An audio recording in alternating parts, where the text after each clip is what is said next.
జనవరిలో విశాఖ రైల్వే జోన్కు శంకుస్థాపన ఉంటుందన్నారు అనకాపల్లి ఎంపీ సీఎం రమేష్. అభివృద్ధి కార్యక్రమాల్లో పాల్గొనేందుకు ఈ నెల 29న ప్రధాని మోడీ అనకాపల్లికి వస్తారని చెప్పారు. మహారాష్ట్రలో ఎన్డీఏ గెలుపు ఊహించింది అన్న ఆయన పార్టీ కార్యకర్తలతో పాటు సోషల్ మీడియా టీం బాగా పనిచేస్తుందన్నారు. మరిన్ని వివరాలు మా ప్రతినిధి రాజు అందిస్తారు.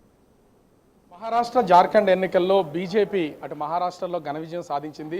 అనూహ్యంగా ఊహించినన్ని సీట్లు అయితే వచ్చినటువంటి పరిస్థితి ఉంది. ప్రస్తుతం మనతో పాటు Anakapalli MP railway standing committee chairperson CM Ramesh గారు ఉన్నారు. ఈ విజయాన్ని ఎలా చూస్తారు? అంటే ఆర్థిక రాజధాని ముంబైలో ఇప్పుడు అధికారాన్ని బీజేపీ చేజిక్కిన పరిస్థితి అయితే ఉంది. ఏమంటారు? మహారాష్ట్రలో మా టీం కూడా బాగా పనిచేసింది అక్కడ. ఎందుకంటే ఈ రిజల్ట్ మాకు ముందే ఊహించిందే. కాకపోతే మేము అనుకున్న దానికన్నా కొంచెం ఎక్కువ వచ్చినాయి. కానీ ఎప్పుడైతే వికసిత్ భారత్లో ప్రధానమంత్రి గారు చేస్తున్నారో దేశ ప్రజలంతా చూస్తున్నారు. మహారాష్ట్రలో ఏక్నాథ్ షిండే చేసిన సంక్షేమం కానీ అభివృద్ధి కానీ, ఒక పక్క ఇన్ఫ్రాస్ట్రక్చర్ డెవలప్మెంటు, ఇంకో పక్క సంక్షేమము, గుడ్ అడ్మినిస్ట్రేషను, ఈ ముగ్గురి కలయిక భారతీయ జనతా పార్టీ కానీ ఇట్లా ఏక్నాథ్ షిండే కానీ అజిత్ పవార్ కానీ చాలా బాగా పనిచేశారు. ప్రజలు వీళ్ళు నమ్మారు. వీళ్ళైతేనే మనకు ఇప్పుడు మహారాష్ట్రలో మంచి జరుగుతుంది, మహారాష్ట్రలో ఏ డెవలప్మెంట్ చేయాలన్నా కానీ ఈ కాంబినేషన్ బాగుందని ప్రజలు తెలుసుకొని, అందులోనూ ఉమెన్కు ముఖ్యంగా ఈ మధ్యనే ఒక్కొక్క ఉమెన్కి 2,000 రూపాయల పథకం కూడా బాగా పనిచేస్తుందని గుర్తించు. ముఖ్యంగా అన్నిటికన్నా మన ప్రధానమంత్రి నరేంద్ర మోడీ గారిపై నమ్మకంతో ప్రజలు అక్కడ మంచి భారీ మెజార్టీ గెలిపించారు. మొదటి నుంచి కూడా మహారాష్ట్రలో మనం సోషల్ మీడియా టెక్నాలజీ కానీ సర్వీస్ కానీ ఇవన్నీ చేశాం. చాలా బాగా అక్కడ ప్రజలు మంచి అనుకున్న దానికి మరొకసారి మన జాతీయ అధ్యక్షుడు నడ్డా గారికి, అక్కడ ఇన్ఛార్జి ఏదైతే భూపేంద్ర యాదవ్ ఉన్నారో ఆ భూపేంద్ర యాదవ్ గారికి, అమిత్ షా గారికి, ప్రధానమంత్రికి ధన్యవాదాలు తెలియజేస్తాను. అంటే లోక్సభ ఎన్నికల్లో కొంత బీజేపీ బోల్తా పడిందని చెప్పుకోవచ్చు. కానీ అసెంబ్లీ ఎన్నికలకు వచ్చేసరికి అసలు ఊహించిన రిజల్ట్ అయితే వచ్చినటువంటి చాలా స్టేట్లలో చూస్తున్నాం. అసెంబ్లీ ఎలక్షన్స్కు డిఫరెంట్గా ఉంటున్నాయి.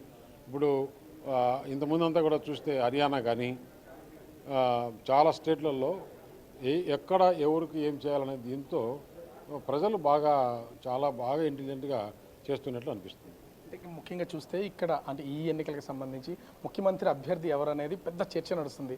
ఇది ఎవరి కోర్టులో ఉందనుకుంటున్నారు? నడ్డా గారు, లేకపోతే అమిత్ షా గారు, ప్రధాని మోదీ? ఈరోజు ఉదయం కూడా ఏక్నాథ్ షిండే గారు చెప్పారు, దాంట్లో పెద్ద ఇష్యూ ఏముండదు, ముగ్గురు కూర్చొని భారతీయ జనతా పార్టీ, ఏక్నాథ్ షిండే, అజిత్ పవార్ ముగ్గురు కూర్చుకొని 5 నిమిషాల్లో నిర్ణయిస్తారు.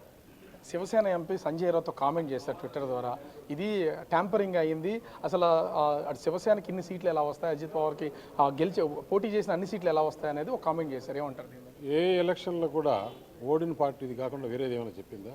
మన జగన్మోహన్ రెడ్డి అదే చెప్పాడు, ఇక్కడ చెప్పాడు. అట్లా అంటే జార్ఖండ్ ఎందుకు పోటుకోవాలి?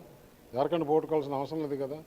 ఇవన్నీ కరెక్ట్ కాదు. ఎందుకంటే ఓడిపోయిన వాళ్ళకి ఏమీ చెప్పుకునే దానికి లేక ఇది చెప్పుకోవాల్సి వస్తుంది. రేపు 29న ప్రధాని ఇక్కడికి వస్తున్నారని ఒక సమాచారం ఉంది. దానికి సంబంధించి ఏంటి ఏర్పాట్లు, ఏం చేయబోతున్నారు? ప్రధానమంత్రి గారు 29వ తారీఖు 4 గంటలకు వస్తున్నారు.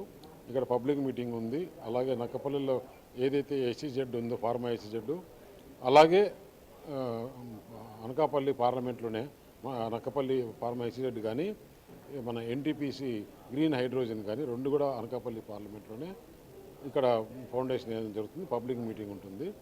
ఆంధ్ర యూనివర్సిటీలో పెట్టడం, ఎందుకంటే లాజిస్టిక్ ఆ మీటింగ్ అయిన తర్వాత ప్రధానమంత్రి వెంటనే ఎయిర్పోర్ట్కి వెళ్ళాలి కాబట్టి ఇక్కడైతే హెలికాప్టర్ పై దానికి ప్రాబ్లం అవుతుందని విశాఖపట్నంలో ఈ మీటింగ్ ఏర్పాటు చేశారు. అంటే చివరిగా ఈ ప్రధానమంత్రికి వచ్చే దాని ప్రకారం చూసినా మీరు రైల్వే బోర్డు స్టాండింగ్ కమిటీ చైర్మన్గా ఉన్నారు. ఈ రైల్వేకి సంబంధించినటువంటి జోన్ విషయం ఎప్పటి నుంచో పెండింగ్ ఉంది. దీనికి సంబంధించి ఏమైనా ప్రధానితో మాట్లాడితే? జోనుకు జనవరిలో ఫౌండేషన్ ఏర్పడుతుంది. ఓవరాల్గా చూస్తే ఎన్నికల్లో పోటీ చేసిన ఎవరైనా కూడా ఇదే విధంగా మాట్లాడతారు. ఇప్పుడు అటు బీజేపీ నాయకులు, బీజేపీ గెలుపుతో అటు శివసేన కానీ ఇతర పార్టీలు కూడా ఇదే కామెంట్ చేస్తున్నారు. విశాఖ రైల్వే జోన్కి మాత్రం జనవరిలో ఖచ్చితంగా ఫౌండేషన్ స్టోన్ వేస్తాం, ప్రధాని వస్తారని చెప్పి సీఎం రమేష్ చెప్తున్నటువంటి పరిస్థితి. కెమెరామెన్తో రాజు, బిగ్ టీవీ, అనకాపల్లి.